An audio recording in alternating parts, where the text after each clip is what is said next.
माहिती आहे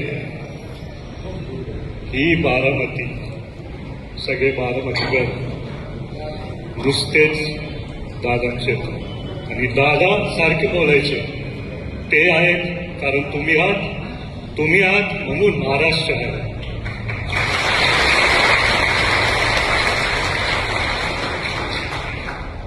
आज मला तुम्हाला सर्वांना एक विनंती करायची.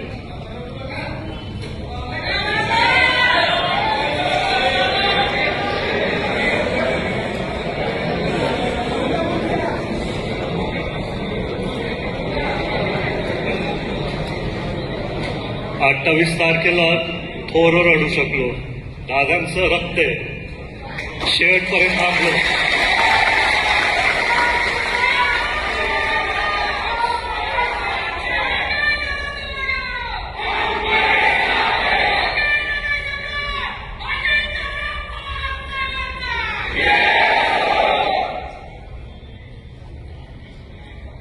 कुटुंबच्या समोर रडणार नाही तर कुठे रडणार.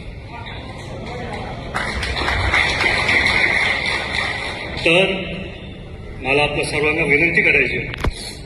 मी आज पण पत्रकारांनी मला प्रश्न विचारले, दादा तुम्हाला काय वाटतं की विरोधकांनी ही निवडणूक लढायला पाहिजे का? लोकसभेत पण मी बोलत आलोय, विधानसभेत पण बोललोय. दादा आपल्यात नसतील पण आपल्या हृदयामध्ये आहेत. त्यांनी शिकवलेले सगळे गुण आपल्या सर्वांमध्ये आहेत. त्याच्यामुळे मी त्यांना बोललो सगळ्यांनाच लढायचा अधिकार आहे, पण बारामतीकरांनी ठरवलेलं आहे, आधी पण ठरवलेलं, आता पण ठरवणार, भविष्यात पण ठरवणार. कारण अनेक वर्षापासून जे विकास काम आपल्याला आजपर्यंत दिसत आहेत त्या आदरणीय दादांमुळे, पवार साहेबांमुळे. मी तुम्हाला माहिती आहे सगळ्या निवडणुकीत पूर्ण पवार कुटुंबाचा उल्लेख केला. याआधी पण जे आधी भविष्यात पण ते करत जाईल. कारण सगळ्याच पवार कुटुंबातल्या सदस्यांनी, बारामतीच्या सगळ्याच कुटुंबातल्या सदस्यांनी एकत्रित येऊन काम केलं. राजेंद्र काका असू द्या, सुप्रियाताई असू द्या, पवारसाहेब तर आहेत, श्रीनिवास काका असू द्या, दादांचं तर सगळ्यांना कायमच दिसत आलं आजपर्यंत. सुनेत्रा वहिनी असू द्या, त्यातल्या त्यात तुम्हाला सगळ्यांना एक सांगू इच्छितोय की आमच्या पिढीतल्या म्हणजे रोहिताला, पाहताला, एकमेकाला मी, आमच्या पिढीतला मीच होतो पहिल्यांदा प्रचार केला 2014 मध्ये. तेव्हा बाकीचं कोणीही नव्हतं. त्या काळात पण खूप छोटं होतं. दादांना कधी वाटलंच नव्हतं की मी एवढं चांगलं भाषण देईल. त्याच्यामुळे दुर्दैव आहे की ते मात्र दादांच्या समोर शेवटचं भाषण होतं. पण मला मनात कुठेतरी चांगलं वाटतं की दादांनी जेव्हा तो उल्लेख केला, हसत उल्लेख केला की माझ्या चिरोजूला भाषण देता येतं. माझा मुद्दा काय आहे की पवार कुटुंबातले सदस्य कधी आधी आले, नंतर मध्ये आले, कशी येत गेले, पण बारामतीची मी आधीपासून बघितले 2014 पासून जे दादांचे कष्ट बघितले तो बदल मी बघितला. विद्या प्रतिष्ठान असू द्या, MIDC असू द्या, आताच कोणतरी बोललो जिराय काय शब्द दादांनी केला ना, तो शब्द काढून टाकला. दादाचं कर्तव्य, दादाचं कामाची पद्धत. आज पण जेव्हा मी सगळ्या शेती बघत होतो तिथं नुकसान झालं, 15 वर्ष सगळेच तिथं दादांची आठवण का आली? कारण मला कोणीतरी सांगितलं की दादा असले असते तर रात्रीच्या रात्री सगळे अधिकारी तिथं पोहोचले असते.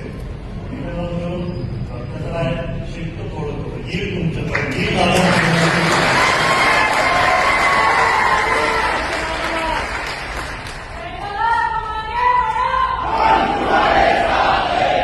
आज खरं तर मला एक व्हिडिओ दाखवायचा. किती वेळ लागतो स्क्रीनवर? ह्याच्यावर वेळ लागतो, मी बोलतो ना. नाही तर त्यातल्या त्यात भरपूर विषय जे माझ्याकडे आले त्याच्या संदर्भात मला वाटतं की आपण सर्व चर्चा करू, एकमेकांबरोबर संवाद साधू. पण काय आपले बारामतीकरांनी पवारचा आवाज ऐकला आहे तर ते बोलतात ते ऐकायचंच नाही. त्याच्यामुळे सगळे तर माय गोडी चालू झालं. पण तसं नाही हो, सगळे आपण एकच कुटुंब आहे. पवार असू द्या, सगळ्यांना संवाद साधायला कधीतरी वेळ. आता मला खूप मागणी तुम्ही गावामध्ये फिरा, तो माझ्यासोबत आलो लोकसभेत फिरलो, विधानसभेत फिरलो, ऐकून देतात, भविष्यात पण देतात, काय नेमकं महाराष्ट्रात चाललंय.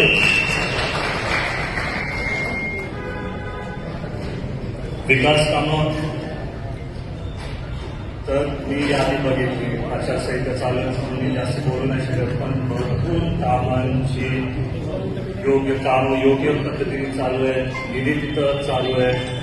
जेव्हा मी एवढा मोठा घटना बघितला आणि तो दादांनी त्यांच्या काळात सगळी कामं नियोजन करून ते दुर्दैवाने आपल्याला सोडून गेले. पण दादांचं बारामतीचं संपूर्ण स्वप्न पूर्ण करायला मला तुमच्या सर्वांची खूप गरज आहे. MIDC आपल्याला वाढवायची आहे. दादा असताना त्यांना एक सूचना दिली, दादा कंपनीज आहेत पण आपल्याला थोडं वाढवायला पाहिजे. त्याच्यानंतर आम्ही काही लोकांशी बोललो, ते पण तिथं तयार झाले. मग त्याच्यानंतर 28 जानेवारी 2026 आपल्या सर्वांसाठी एक काळा दिवस. त्या दिवशी मला तर अजूनही विश्वास होत नाही. मला कधीतरी वाटतं की दादा दौऱ्यांवरून परत येते, कधीतरी वाटतं दादाचा फोन येईल. पण तुम्हा सर्वांना भेटून दादा तुमच्या सर्वांमध्ये मला दिसते.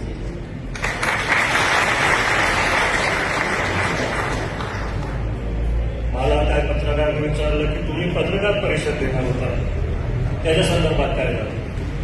मला तुम्हाला सांगायचं का, तुम्ही माझं CIDने माझं रक्त घेतलं, DNA चेक करायला. CID अधिकाऱ्यांसाठी बरोबर मी कायम संवाद साधला. ज्या दिवशी दुर्घटना झाली मी आपल्या निघा एसपीला सांगितलं, काहीही करून सचिन पवार येते, सचिन पवार मी सांगत होतो काहीही करून मला ते ब्लॅक बॉक्स कोणी पाहिजे. दोन्ही ब्लॅक बॉक्स मिळाले, दोन्ही ब्लॅक बॉक्सचे फोटो आपल्याकडे. पण कारवाई होऊ द्या, अहवाल येऊ द्या. पण नंतर एकदा पूर्ण बाहेर आल्यावरती आपण बोलू. त्यांना मी बोललो, माझे काय मुद्दे होते ते होतं मी स्वतःच सांगितले. तर मी परत जाऊन तेच बोलायचं का, तर आपण पुढे गेलो, आपण नवीन मुद्दे मांडायला पाहिजे, खरे मुद्दे मांडायला पाहिजे. आता अपघात का घातपात मला माहित नाही. ज्या लोकांनी तो व्हिडिओ बघितला त्यांच्या सगळ्यांच्या मनात शंका आहे, हे असं होऊ शकत नाही, आपल्या सगळ्यांना माहिती आहे. तर त्याच्यात मी पण तो एक व्हिडिओ टाकला रोहित सिंगचा विमानात झोपलेला. तिथं पण मी दिलं यांच्यावरती अटक करा. जोपर्यंत कुठली कारवाई होत नाही तोपर्यंत त्यांना अटक करून द्या. तुम्हाला माहिती आहे, जर एक बिल्डिंग पडली, त्याच्या एक बिल्डिंग मधला स्लॅब पडला, ते तिथलं काम करायला काहीतरी इंजिनिअरिंग नाही होतं, डायरेक्ट आग कुठल्या तरी रेस्टॉरंटमध्ये नाही तर कुठेतरी आग लागली. तर आता गोव्यात काहीतरी झाले, ते 2 मार्गांना लंडनमधून उचलून आलं पोलिसांनी. मला कुठेतरी वाटतं या कारणात तिथं का ते मतभेद करायला लागले. पण दादा पण सरकार मी सर्वांनीच महायुतीची सरकार निवडून आणली. त्यातल्या त्यात बहिणी आता उपमुख्यमंत्री, त्यांनी पण त्यांच्या वतीने CM साहेबांना सांगितलं CBI इन्क्वायरी करा. तर आपण थांबलोय, आपण करू, व्यवस्थित करू. दादा कसे व्यवस्थित करायचे, वेळ लागायचा पण माहिती पूर्ण घेऊन द्यायची. माझ्या पण मनात मला खूप बोलायचंय.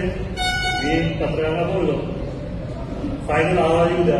त्याच्यानंतर माझ्याकडे पण खूप काही जे आहे, जे समोरील जजांनी इन्व्हेस्टिगेशन अधिकारी नाही तर ज्या लोकांना मदत होईल. काय वेळेस काय होतं माहिती का, जर हे होतात तर ऑलरेडी ती माहिती मेन टीमध्ये होत आहे, आपण घरी बघतो. आता 26-11 काय झालं, ते तिकडं आपल्याला टेररिस्ट बोलतात, कारण का हे आपले पत्रकार संदर्भात आहेत, हे घुसले तिथनं ते घुसले.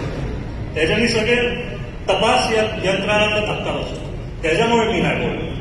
माहिती आहे पण थोडं तपास यंत्रणांना त्यांच्या हिशोबाने व्यवस्थित कारवाई करतो. अशाच नवनवीन बातम्या पाहण्यासाठी बारामती वार्तापत्र चॅनलला लाईक करा, शेअर करा, सबस्क्राईब करा आणि बेल आयकॉन प्रेस करा.